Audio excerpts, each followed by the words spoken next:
করব, আমরা আজকে কৃষ্ণ নাম কীর্তন করব, কৃষ্ণ কথা আলোচনা করব সকল ভক্তদেরকে নিয়ে।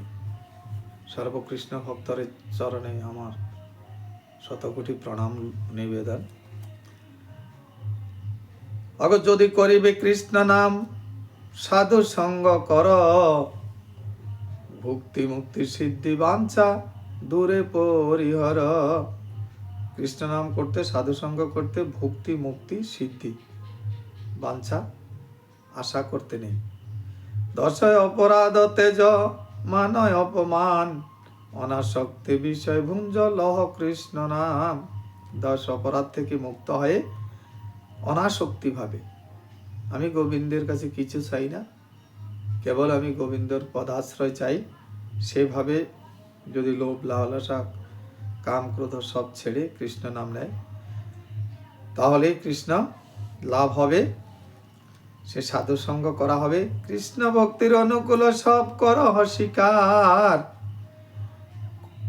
কৃষ্ণ ভক্তির প্রতিকূল সব কর পরিহার। কৃষ্ণ ভক্তির অনুকূল, কৃষ্ণকে পাওয়ার জন্য, কৃষ্ণকে জানার জন্য, কৃষ্ণকে চিনার জন্য যে যে রাস্তা, সেই রাস্তাকে অনুকূল বলছে, সেগুলোকে স্বীকার করো। আর যেগুলো কৃষ্ণ ভক্তির বহির্মুখ, কৃষ্ণ ভক্তি লাভ হবে না, সেগুলো ত্যাগ করতে বলছেন শাস্ত্রে।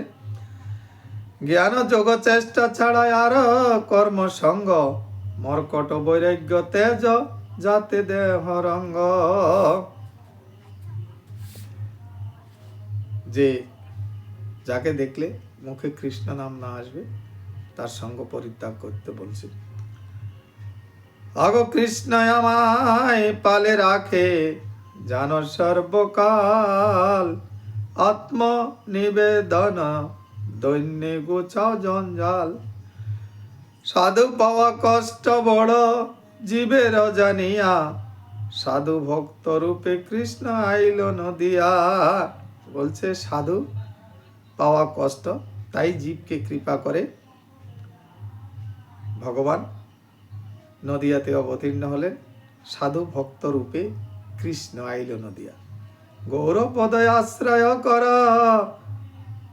করহ বুদ্ধিমান, গোরা বৈশ সাধু গুরু আছে কে বায়ান।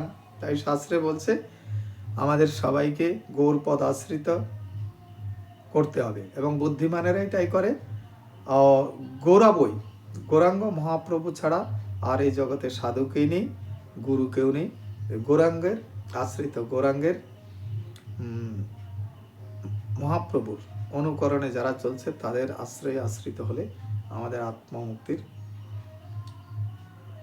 সিদ্ধান্তে আমরা বুঝতে পারব। হরে কৃষ্ণ, হরি বল।